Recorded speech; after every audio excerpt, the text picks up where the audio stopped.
Hey there. Welcome to Good Advice Giver. First, we want to start by saying a massive thank you for tuning in today. Whether you're a long-time listener or you're joining us for the first time, we're truly grateful to have you here. We know you've got a lot of options when it comes to podcasts, so the fact that you're spending your time with us means the world. So thank you. That's right. We're excited to have you with us because here on Good Advice Giver, we cover just about everything. Whether you're interested in sports, relationships, sex, money, finances, business, digital marketing, music, education, movies, comedy, or something else entirely, we've got it all. No topic is off limits here, and we dive deep into real, meaningful conversations that matter. We've also got a mix of male and female hosts, so you're always getting a well-rounded perspective on every topic we cover, from business strategies to personal development, from car shopping to digital products like affiliate marketing. We bring a little bit of everything to the table. Our goal is to offer advice, insights, and some laughs along the way to make sure you feel welcome and engaged, no matter what brought you here. And it doesn't stop there. We're not just about giving great advice, we're about action.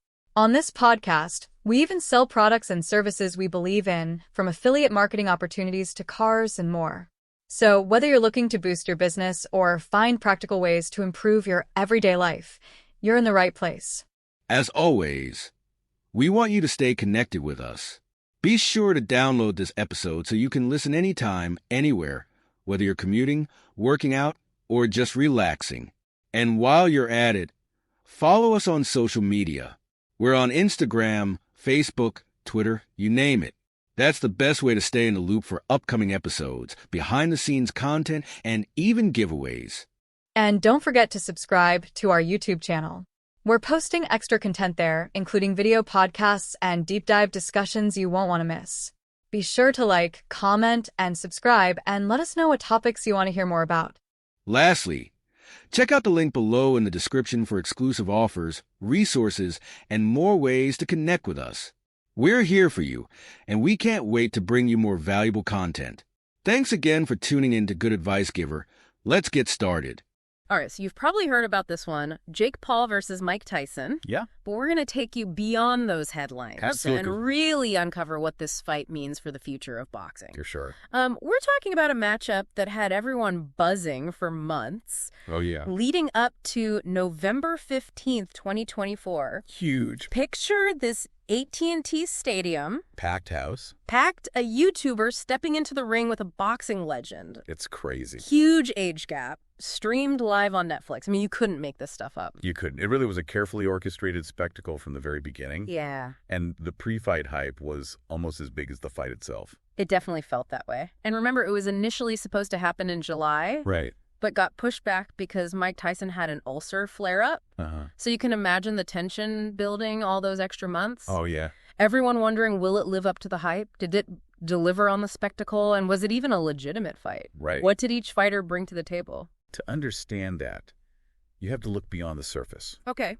You had Jake Paul at 27 years old, representing this new wave of influencer boxers. Interesting. His whole career has been built on social media, attracting a younger audience, maybe less familiar with boxing. Makes sense. On the other side, you have Mike Tyson at 58, the old guard. Right. A massive name with a legendary past. Yeah, some critics questioned if this was even a legitimate fight, Tyson being so far past his prime. Right, but you can't deny that Jake Paul has been steadily improving with each fight. That's true. And while Tyson is obviously not the fighter he once was, he's still Mike Tyson. He's Mike Tyson. There's a reason his name still carries so much weight. For sure. Plus, to address the idea that it wasn't a real boxing event, Okay. the undercard featured some serious talent. Okay. The Katie Taylor versus Amanda Serrano fight, for example, was for the undisputed junior welterweight championship. So for those newer to boxing, the undercard means the fights that happen before the main event. In this case, it showed this wasn't just a spectacle, but a full card of competitive boxing. Right. Okay, so fight night arrives. What was the story the sources tell us about what happened inside the ring? It really became a battle of strategy versus stamina. Interesting. Jake Paul's game plan was clear: to use his youth and stamina to outlast Tyson, who, despite his power, would likely tire as the fight progressed. Uh-huh. And that's exactly what he did. That's fascinating because one article pointed out that Paul threw 278 punches throughout the fight. Wow. Compared to just 97 from Tyson. That's a big difference. I mean, that's a massive difference. It is. And those stats tell a story. Yeah. They reveal the strategic choices each fighter made. Okay. Paul went for volume, trying to rack up points with consistent hits. Right. Tyson, on the other hand, was more selective, looking for that one knockout punch. Makes sense. But as the fight went on, Tyson visibly faded. And those power punches just weren't connecting as frequently. So despite the age difference, it wasn't just a case of the young gun overwhelming the veteran with youthful energy. Right. There was a clear strategy at play. Exactly. And while some sources called the fight lackluster, I think that misses the nuance of what we saw. Oh, okay. Given the age gap and their fighting styles, this type of tactical fight was to be expected. Okay, so now for the big question. Everyone's waiting for who won. Well, the judges' scorecards were pretty decisive. All right, give us the dramatic pause, and the winner is... Jake Paul won by unanimous decision. Wow, unanimous. I have to admit, I didn't expect it to be so one-sided. Yeah. What led to such a decisive victory for Paul? Was it just stamina, or were there other factors at play? The scores were 80-72, 79-73, and 79-73, all heavily in Paul's favor. Wow. This wasn't a fluke. He truly outboxed Mike Tyson. Okay. And the reason for that, the sources suggest, goes beyond just stamina. Okay. One boxing analyst pointed out that Paul's footwork was surprisingly good, allowing him to control the distance and avoid Tyson's power shots. So it sounds like Paul really did his homework and came in with a solid game plan. He did, and you have to give him credit for that. He absolutely did, and I think that's where some of the mixed reactions came from. Yeah. Some people saw it as proof that Jake Paul is evolving as a boxer. Right. Others, maybe those more attached to Tyson's legacy. Yeah. Focused on his decline, perhaps unable to accept that the aging legend could be outmatched by a younger, less experienced fighter. Yeah, that makes sense. I can imagine it being tough for some fans to watch their hero lose. For sure. Especially to someone like Jake Paul, who came from outside the traditional boxing world. Exactly. And let's not forget the sheer spectacle of it all. Oh, yeah. The influencer hype, the Netflix streaming, the massive audience. Yeah. It all added to the complex mix of reactions.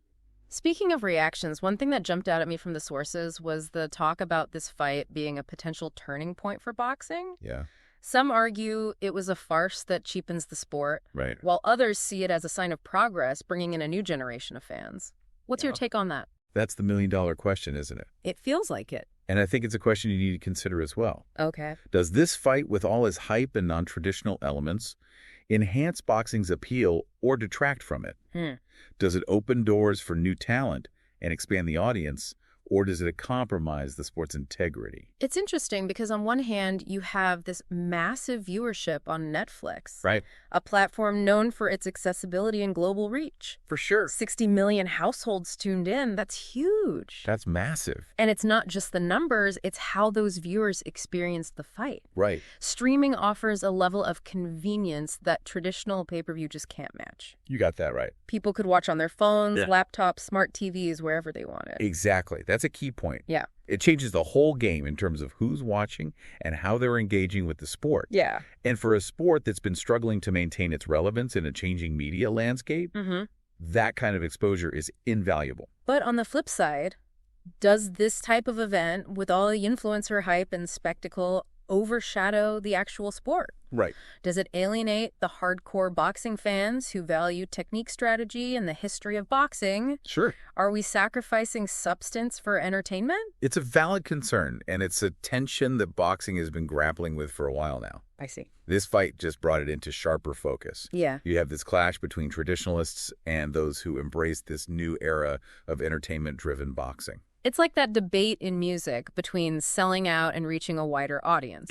Is there a way to do both? Can boxing evolve without losing its soul? That's what's fascinating here. This fight wasn't just about Paul versus Tyson. It was about boxing's identity in the 21st century. Okay. Can it balance the raw athleticism and technical skill with the entertainment value that attracts a broader audience? It's a tightrope walk for sure, but maybe fights like this, as controversial as they are, force us to have those tough conversations and figure out where we as fans stand. Exactly. It's about finding that balance, honoring the past while embracing the future. Right. And maybe, just maybe, fights like this can help us do both. Yeah. It's a tricky situation for sure. And thinking about it, it's not just boxing that's changing. Right. The way we consume sports in general is evolving rapidly. Absolutely. Streaming is becoming the dominant force. For sure. And that has huge implications for all sports, not just boxing. Absolutely. It's a complete paradigm shift. Yeah. Traditional broadcasters are scrambling to keep up, and platforms like Netflix are seeing the potential to disrupt the entire sports industry. You mentioned Netflix, and their success with this fight was undeniable. Yeah. 65 million concurrent streams at its peak. Wow. That's a game changer. It is. It shows the power and reach of these streaming platforms. Absolutely. Remember how we used to be tied to cable packages and specific channels to watch our favorite sports? Yeah, those days are fading fast. Yeah. With streaming, we have more choice and control than ever before. Yeah. We can watch what we want when we want, and on whatever device we choose. It's empowering for viewers. It is. But I imagine it creates new challenges for leagues and organizations. Right. Trying to reach their audiences in this fragmented landscape, how do they adapt to this new reality? It's a delicate balancing act. Yeah. They need to maintain their existing fan base Right. while also appealing to new viewers who might be discovering the sport through streaming. Right. And let's be honest, it's not just about convenience for viewers. Okay. For streaming platforms, it's about the money. They see live sports as a way to attract and retain subscribers. That makes sense. Live sports are still one of the few things that can reliably draw a massive audience at the same time. For sure. And in the streaming world where competition for subscribers is fierce, Yeah. that kind of event is pure gold. You hit the nail on the head. Right. It's all about capturing eyeballs and keeping people glued to their screens. Right. And sports with their unpredictable drama and communal viewing experience Yeah. are a perfect fit for the streaming model. So where do we go from here?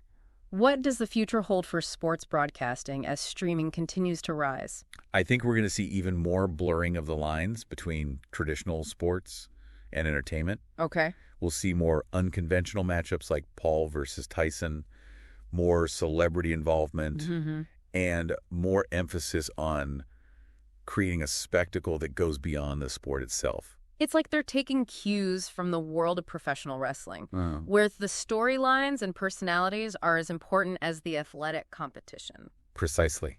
And it's working. Look at the viewership numbers for these hybrid events. Yeah. They're pulling in huge audiences. Right. And that's what ultimately drives the industry. So the future of sports might be less about purists and traditionalists and more about embracing the entertainment aspect, Yeah. catering to a broader, more diverse audience. I think that's a fair assessment. Yeah. And I believe we'll also see more streaming platforms entering the game, Okay. bidding for the rights to broadcast major sporting events. The battle for live sports content will only intensify. Which in a way is good news for us as viewers, right? Right. More competition usually means more options, better quality, and maybe even lower prices. You got it.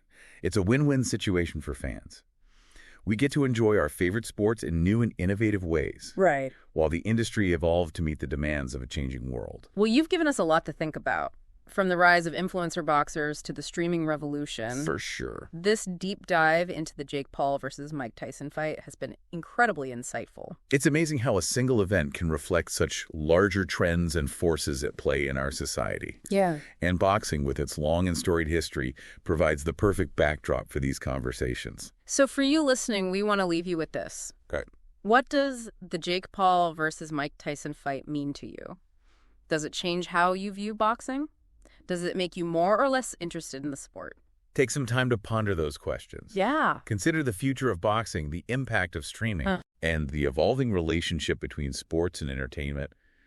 These are conversations worth having, Absolutely. and your perspective matters. We've equipped you with insights from various sources and expert analysis. Right. Now it's your turn to form your own conclusions. As always, we encourage you to continue exploring these ideas For sure. and engaging in these important discussions. Remember, the world of sports is constantly evolving, and it's up to us as fans and consumers to shape its future. That's a good point. So keep exploring, keep questioning, and keep learning. Thanks for joining us on this deep dive. Until next time.